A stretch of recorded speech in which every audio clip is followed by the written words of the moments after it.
to cinema. Let's go to Blue Beetle. And Blue Blue Beetle. Beetle, this is a DC film. So now there's people who still don't understand what the difference between Marvel and DC is. And we don't have time to go into it because I know, Sean, you and I could. Yeah, You and I we could do a whole episode on it, couldn't we we? could go on for ages about Yes. Marvel and DC and the differences and blah blah blah and the philosophical things and whether you're a DC person or a Marvel person. But this is the world of Batman, Superman, blah blah blah blah blah blah blah that is being rebooted. Oh, and the Flash, must not forget the Flash. Flash. That is being rebooted by James Gunn. And Blue Beetle is one of these films that is in there where you're like, is this part of the new world or is this part of the reboot? Is this part of the old thing? We don't know. But he is a lesser known superhero, especially this version of Blue Beetle is a lesser known superhero compared to most of the other ones. But Sean, tell us about Blue Beetle.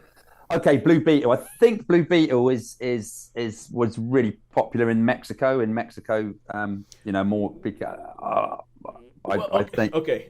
A little bit of a history lesson. There's been two Blue Beetles. The original Blue Beetle was a guy called Ted Cord. He was a Caucasian American man, and then later on, the whole idea is that he had this scarab that was shaped like a beetle. It was a bit of alien technology that he never really knew what to do with. But then later on, it turns out he was a bit like Batman in that he had like a business and all that kind of stuff, and he had a whole bunch of tech because he could never get the scarab to work. But he was quite early, wasn't he? He was early. He was DC. like 50s. 50. That's what I mean. Yeah. So 50s DC. Later on they brought on they brought on some new writers, and then they came up with a new Blue Beetle, and this is somebody who the scarab actually starts working with, and he is a Hispanic, yeah. He's a Hispanic teenager who ends up with the scarab, works with him, it fuses with him, a bit like Venom, a bit like a bit like something like that, and gives him powers. So I believe in the film he's Puerto Rican. He's Puerto Rican, and so this version of Blue Beetle, Jamie Reyes, was very popular amongst, as you can imagine, Hispanic Americans because they don't have many Hispanic American heroes. I think a lot of Mexican films, wrestler films, weren't they? They used to be like around in the 50s and 60s. They used to like the old luchadors. Yeah, all the luchador. That's it. Tozin's a mine of information, bless him. So, okay. But anyway, back to the film. So, yeah, this is a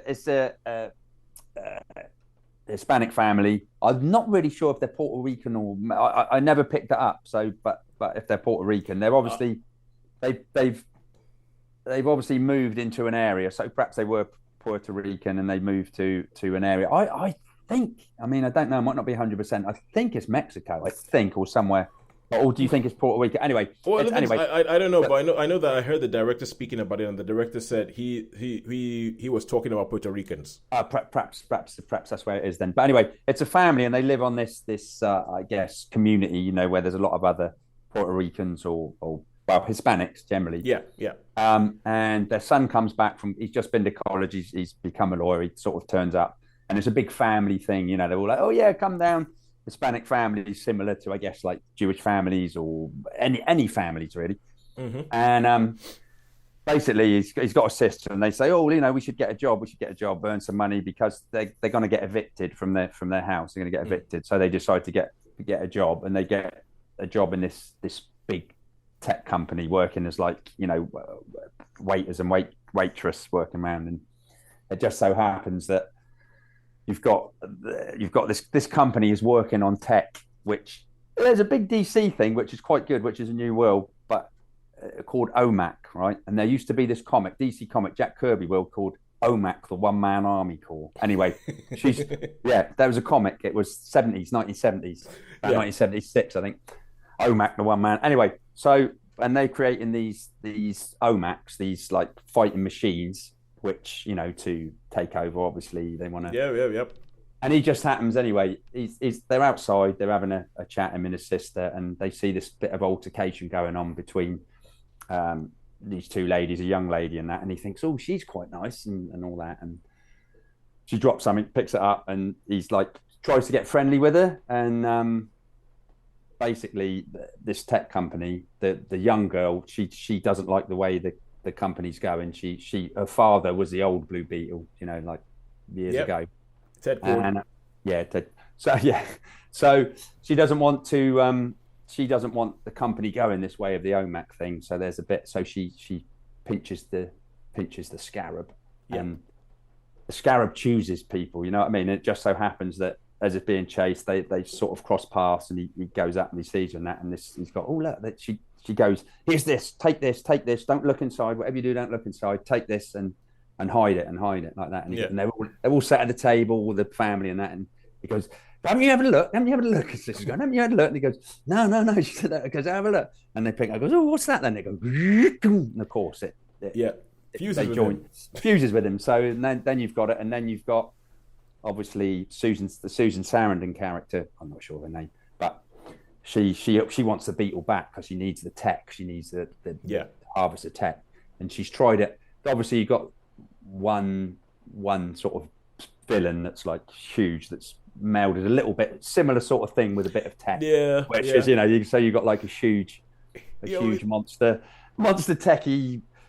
Half human, half Terminator type thing, Yeah, the thing is like the thing with this film is that so much so that's what you have. Then for me, everything about this film says it's going to be an origin story. You've seen this many times before.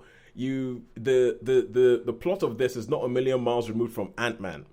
So Ant-Man, it's a cross. I would say it's a cross between Ant-Man, Venom, and Deadpool. So basically, if you was to think those movies and combine them a little bit, it's very, very sort of similar to that, with the symbiotic relationship like in Venom, where that happens to be a female.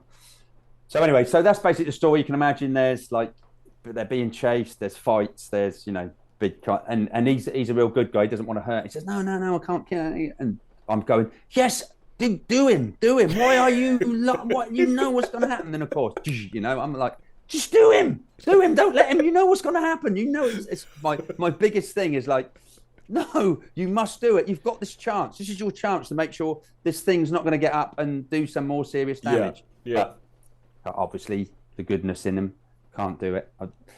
So anyway. Do it. But anyway, so far. But is this anything other than what you expect when you hear superhero origin movie, teenager gets some power and then does stuff with it? Yeah, pretty much. But this is more that the family becomes much more involved. But what I always find fascinating about these, he's got an uncle. So the Blue Beetle, the young lad, he's got an uncle that's like, drives around in a like that. So a bit like in Ant-Man. Funny enough, you were saying Ant-Man, with the Michael Pena character. Michael Pena's character, yeah. The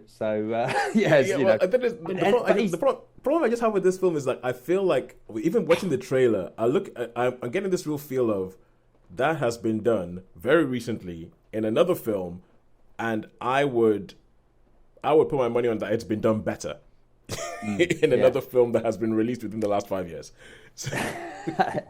Yeah.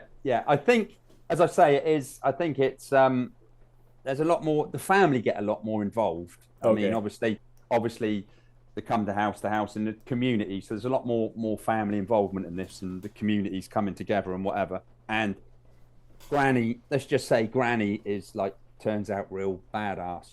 She was like some Cuban revolutionary in the 1960s. Toting miniguns and stuff. So that bit was quite funny. I'm always a fan of a badass granny. A badass granny, yeah. It wasn't like, didn't I tell you about Grandma? She was friends with Fidel Castro. You know what I mean? It's like, right. So that, I mean, it was pretty average, standard fare. I mean, I didn't hate it. There's moments in it when I was my annoying moments, but I guess being he's a young lad, he doesn't want to do a lot of damage. So of course it comes back to bite him in the butt a bit later on. Yeah. So yeah, on the whole, probably give this a 3-star. I didn't mind it. It had moments. I had a few moments of laughter. It wasn't really, you're exactly right, Toes. It wasn't anything really new. It was an origin story with perhaps a bit more. The family got involved a bit more. But it always amazed me how, and there was like a little bit of a post-credit thing where, like, because everybody thinks the first Blue Beetle is dead or something. Is dead, but there's like, but what I mean anyway, his uncle drives a big they find a lab and he just happens to know how everything works. You know what I mean? By some wrestler knows how to turn them on, knows how to make things happen. And I'm like, oh really? Oh yeah, and I just thought that the best this film could be is a three. I yeah, mean, 3 stars. it's a, if that's what I thought. That's what I thought, and maybe I think the Hispanic angle is good. I like the fact that they've actually gone for that, and I like what I hear about the family coming along. I think that's good. But apart from that, story wise, I'm not really expecting much from this. No, All right, no. cool. So let's go back over